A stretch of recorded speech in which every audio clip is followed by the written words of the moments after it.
+1 class business study का मैं थोनों topic first आप शुरू करन जा रहे हैं। तो चैप्टर का नाम है nature and purpose of business. ठीक है बेटा, लेकिन इस चैप्टर के विच जान तो पहला मैं थोनों क्लीयर करना चाहती है कि कॉमर्स जिहड़ा है वो हुंदा की है, क्योंकि business study basically relates with commerce. Business study relates with commerce. थोनों ये पता होना चाहिए बेटा कि अपनी इकोनॉमी दे विच मैं ये जगह यूज़ कर लेनी, क्योंकि इत्थे मैं लैक्चर लिखा हुआ है। बाकी अपनी इकोनॉमी दे विच जिहड़े सैक्टर्स हैं, बेसिकली 3 सैक्टर आपां लैके चलते हैं। पहला है बेटा प्राइमरी सैक्टर, दूसरा है सेकेंडरी सेक्टर, तीसरा है टर्शियरी सेक्टर। 3 सैक्टर है basically, primary sector, secondary sector ते टर्शियरी सेक्टर। ठीक है बेटा, प्राइमरी सेक्टर किहदे नाल रिलेटेड है? एग्रीकल्चर नाल रिलेटेड है। अगर आप अपनी इकोनॉमी की गल करिए तो 1947 दे विच असीं इंडिपेंडेंट होए ते आफ्टर 1947 साडा जिहड़ा फर्स्ट 5 ईयर प्लान है 1951-52 शुरू होया सी। इकोनॉमी को चलाउण वास्ते 5 ईयर प्लान्स जिहड़े हैगे आ वो काम करते हैं। तो आप 12 5 ईयर प्लान कंप्लीट कर चुके हैं। हुण आप 13th 5 ईयर प्लान च है। पहला जिहड़ा 5 ईयर प्लान है वो 1951-52 दे विच शुरू होया सी। उस 5 ईयर प्लान तो लैके 1965-66 तक साडा मेन फोकस सिर्फ और सिर्फ एग्रीकल्चर ते रहा। ठीक है, एग्रीकल्चर और एग्रीकल्चर नाल रिलेटेड एक्टिविटीज़ ये सारियां किहड़े सैक्टर च आउंदियां बेटा? प्राइमरी सैक्टर दे विच। तो प्राइमरी सैक्टर वो सैक्टर है जिहदे विच एग्रीकल्चर है या बी कीपिंग हो गया, फिश कीपिंग हो गया, हॉर्टिकल्चर हो गया, सारा प्राइमरी सैक्टर है। नंबर 2 साडा है सेकेंडरी सैक्टर। मैं तुहानूं दस्सिया कि 1964-65 तक साडा मेन फोकस एग्रीकल्चर तक रहा, जिहदे विच ग्रीन रेवोल्यूशन आया। उस तो बाद गवर्नमेंट ने यह देखा भी एग्रीकल्चर चो होर कुछ नहीं आ सकता, जिन्ना आप प्रोडक्टिविटी लै सकते सी आपां नहीं लै ली। हुण आपां अपना जिहड़ा ट्रेंड है वो सेकेंडरी सैक्टर वाल कर लईए। तो गवर्नमेंट ने की शुरू कर लिया? गवर्नमेंट ने इंडस्ट्रीज़ वाला अपना फोकस शुरू करिया। इंडस्ट्री दे विच की हुंदा है? प्राइमरी सैक्टर तो आपां जिहड़ा इनपुट लैके आउंदे हैं, जिवें कणक है, कणक तो की बना लेने? बिस्किट बना ले, है ना। आपां एग्रीकल्चर सैक्टर तो जो प्रोडक्टिविटी लैके आने उसनूं फाइनल फॉर्म दे विच कन्वर्ट कित्थे करिया जांदा है? सेकेंडरी सैक्टर दे विच करिया जांदा है। तो दूसरा सैक्टर किहड़ा हो गया? सेकेंडरी। हुण 1965 तो लैके 1990 तक गवर्नमेंट का जिहड़ा ट्रेंड है वो सेकेंडरी सैक्टर वाल रहा।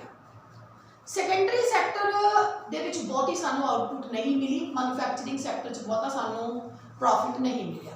तो 1990 दे विच गवर्नमेंट के कोल इन्ना घाटा पै गया कि IMF तो जो गवर्नमेंट लोन लैन गई, IMF इंटरनेशनल मॉनेटरी फंड होंदा है।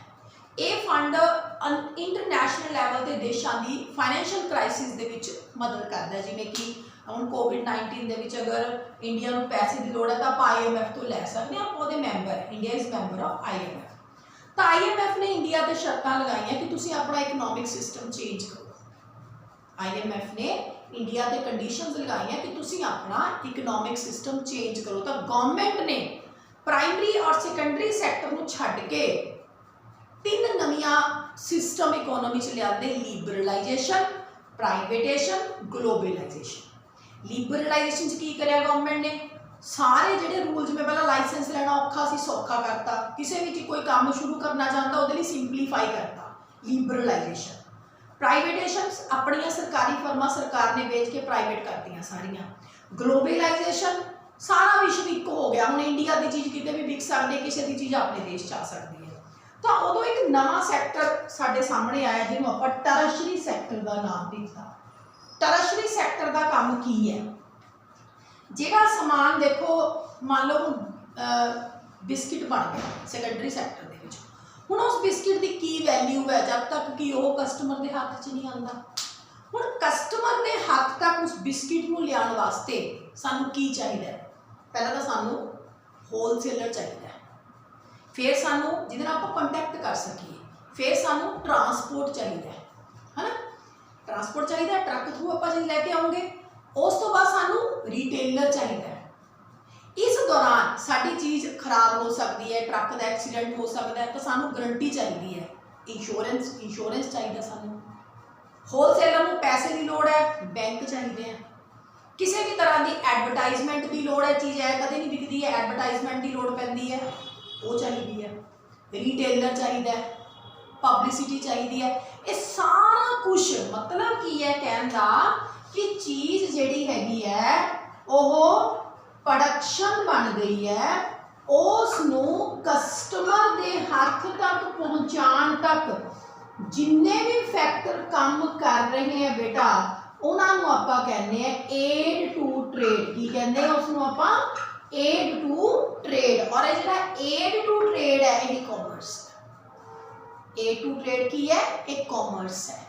कॉमर्स की कुछ आ जाता है banking, insurance, real estate, hotel, restaurant, थोड़े जो ट्रांसपोर्ट, वेयर हाउस, गोदाम जिन्हों आप कहने आप चीज़ उत्थे सेव करके रख सकते हैं, बाइंग, सैलिंग, है ना।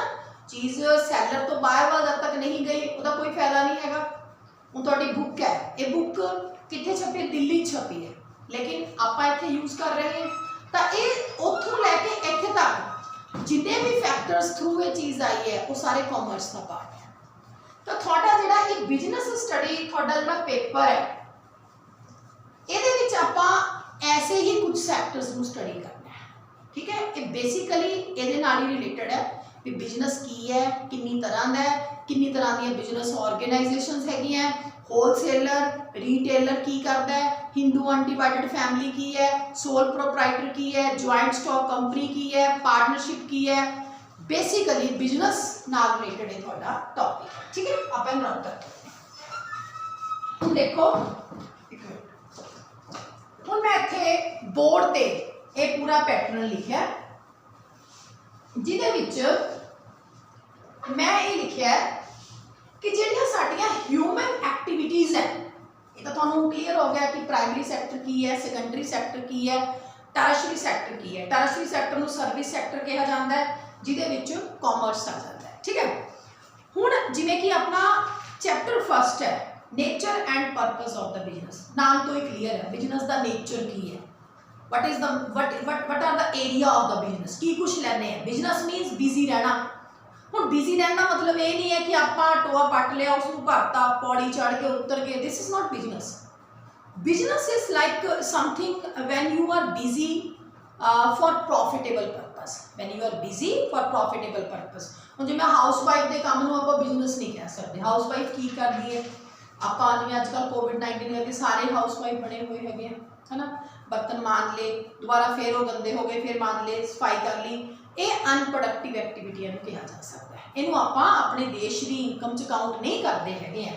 तो दो तरह दियां एक्टिविटीज़ इकोनॉमी के विच बेटा आप लैके चलते हैं, एक होंगी इकनॉमिक एक्टिविटीज़, एक होंगी नॉन इकनॉमिक। पता नॉन इकनॉमिक देख लो किहड़ियां, रिलीजीयस तुसीं मंदिर जाते हैं, ये नॉन इकनॉमिक एक्टिविटी है। सोशल वर्क तुसीं करते हैं, किसी के घर गए हैं, कोई थोड़े घर आया, ये सारियां नॉन इकनॉमिक एक्टिविटीज़, ये आप बिजनेस नहीं पढ़ते, ठीक है। किसी ने कितने बर्तन साफ करे हैं, कितनी सफाई करी हैगी है, कितनी किसी की केयर करी है, it doesn't count in the economy, तो नॉन ये पर क्रॉस ही ला दो। हुण आज इकनॉमिक एक्टिविटीज़ तीन तरह की इकनॉमिक एक्टिविटीज़ चैप्टर च आपां ने पढ़नी है, बिजनेस, प्रोफैशन ते इंप्लॉयमेंट। बिजनेस का मतलब मैं तुहानूं समझानी आप चैप्टर जिहड़ा देखते हैं अपने आप जिस बाइंग एंड सैलिंग आ गया, इंडस्ट्री आ गया, इंश्योरेंस आ गया, ट्रांसपोर्ट आ गया, वेयर हाउसिंग आ गया, एडवरटाइजमेंट आ गया बिजनेस के विच। प्रोफैशन होंदा है जो आप कोई प्रॉपर क्वालिफिकेशन लैके कोई काम करते हैं, ला एडवोकेट आ गए, डॉक्टर आ गए, चार्टर्ड अकाउंटेंट आ गए, टीचर आ गए, प्रोफैसर आ गए। इंप्लॉयमेंट मैनेजर, सुपरवाइजर ते वर्कर, ठीक है। प्रोफैशन थोड़ा कोई क्वालिफिकेशन वाइज होंदा है, ਇਹਦੇ ਵਿੱਚ ਇੰਪਲੋਇਮੈਂਟ ਦੇ ਵਿੱਚ ਆਪਾਂ ਕਿਸੇ ਦੇ ਅੰਡਰ ਕੰਮ ਕਰਦੇ ਹਾਂ। ਬਾਕੀ ਇਹ ਤੁਸੀਂ ਡਿਟੇਲ ਦੇ ਵਿੱਚ ਆਪਾਂ ਤੁਹਾਡੇ ਚੈਪਟਰ ਦੇ ਵਿੱਚ ਕਰਨਾ ਹੈਗਾ ਕਿ ਇੰਪਲੋਇਮੈਂਟ ਔਰ ਇਹਦੇ ਵਿੱਚ ਕੀ ਡਿਫਰੈਂਸਿਸ ਹੈਗੇ ਆ, ਠੀਕ ਹੈ। ਇੰਪਲੋਇਮੈਂਟ ਔਰ प्रोफैशन ਦੇ ਵਿੱਚ ਕੀ ਡਿਫਰੈਂਸਿਸ ਹੈ, लेकिन सब तो पहला आप ये देखते हैं कि बिजनेस के बारे एक की कहता है। Business means something like when you are busy, you are busy in something profitable activity. थोड़ी बुक दे विच इत्थों ये थोड़ा टॉपिक शुरू हो रहा है। ਇਹਦੇ ਵਿੱਚ ਹੁਣ ਇਹਨੇ ਸਭ ਤੋਂ ਪਹਿਲਾਂ ਹਿਊਮਨ ਐਕਟੀਵਿਟੀਜ਼ ਨੂੰ ਡਿਫਾਈਨ ਕਰਿਆ ਹੋਇਆ। ਕਿਹਨੂੰ ਡਿਫਾਈਨ ਕਰਿਆ? ਹਿਊਮਨ ਐਕਟੀਵਿਟੀਜ਼ ਨੂੰ। ਇਹ ਕਹਿੰਦਾ any activity that a human being perform to meet his requirement. कोई भी एवें दी एक्टिविटीज़ ਜਿਹੜੀਆਂ ਆਪਾਂ ਇੱਕ ਹਿਊਮਨ ਬੀइंग ਆਪਣੀਆਂ रिक्वायरमेंट पूरा करने लिए करता है उसको आप ह्यूमन एक्टिविटीज़ कहते हैं। और ये एक्टिविटीज़ आप human needs are related to earning money. आप पैसा कमाना चाहते हैं, हर कोई पैसा कमाना चाहता है। तुसी पढ़ रहे हो पैसे वास्ते, कोई तुहानू पढ़ा रहे हैं पैसे वास्ते, तुसी स्कूल जाते हो स्कूल च टीचर आते हैं, डॉक्टर को जाने, everyone is busy to gain money. ठीक है। So on this very basis we can divide the activities in two parts, economic activities and non economic activities. Economic activities किहड़ियां हुंदियां बेटा? जिन्हां दा इक्को एक पर्पज़ है प्रॉफिट कमाना, पैसा कमाना। और ये तीन एक्टिविटीज़ है चाहनी है business, profession and employment. Business की है? Business refers to that economic activity which is conducted on regular basis to earn profit. आप डेली जी एक्टिविटी करिए, जिवें अपना कोई पुराना स्कूटर से आप बेचता, बिजनेस नहीं है क्योंकि आप एक बार बेचे, मुड़ के आप कभी गल ही नहीं की हैगी। तो बिजनेस एक ऐसा एक्टिविटी है जो डेली बेसिस पे कराया जाऊगा। जिवें क्लोथ हो गया, शॉप होगी, ट्रांसपोर्ट कंपनी होगी है, ये सारी एक्टिविटीज़ की है बिजनेस है। ठीक है। उस तो बाद profession, this is profession. Profession refers to that economic activity which is conducted by a person having some special knowledge and skill. जिस बंदे को नॉलेज है, जिसको स्किल है, वो एक्टिविटी अगर करता है तो उसको आप प्रोफेशन कहते हैं। मतलब डॉक्टर बनने लिए थोड़े को नॉलेज होनी जरूरी है, वो थोड़ा MBBS करना पड़ेगा, ला लिए थोड़ा LLB करनी पड़ेगी, CA लिए थोड़ा अपना CA का जो है क्वालिफिकेशन क्लीयर करना पड़ेगा। तो प्रोफेशन एक ऐसी एक्टिविटी है जी परसनल और स्पैशल नॉलेज से बेस्ड है। इंप्लॉयमेंट, इंप्लॉयमेंट की है? It's a kind of contract, एक तरह का समझौता। आप किसी की जॉब कर रहे हैं तो आप कॉन्ट्रैक्ट कर लिया भी इन्नी जो है असीं तेरा काम करांगे, तो सानू इन्नी जी हैगी सैलरी प्रोवाइड कर दी। तो कुल मिला के जो इंप्लॉयमेंट हैगी है, employment is that activity that is like a contract जिहदे विच एक पर्सन दूसरे दे लई काम करता है। एक पर्सन बिजनेस बंदा अपने लिए करता है, प्रोफैशन भी अपने लिए करता है। इंप्लॉयमेंट के विच आप दूसरे लिए काम करते हैं तो सानू उहदे पैसे दे दिंदा है। For example working in the factories, government offices etcetera. ठीक है। ये हो गया इकोनॉमिक। नॉन इकोनॉमिक एक्टिविटीज़ में तुहानू दसदा सीगा, इन्हां दा जिहड़ा मोटिव है वो प्रॉफिट कमाना नहीं हुंदा। ये जस्ट लाइक सोशल सर्विस हो गई, कोई रिलीजियस एक्टिविटीज़ हो गई, ये non economic activities. Now the particular topic what is business. Business की है? To keep yourself busy. कहना है रिस्ट्रिक्टेड सेंस, रिस्ट्रिक्टेड सेंस का मतलब होता है अगर आप लिमिटेड वर्ड्स के विच गल करिए, business will be treated as purchase and sale of things. चीज़ों की सेल परचेज आप बिजनेस कह देंगे ना, सारी मार्केट बंद सी, बिजनेस बंद सीगा, sale and purchase. But in broader sense business is sum of all the activities which start right from the production and services down to task of taking them to the consumer. Business actually की है?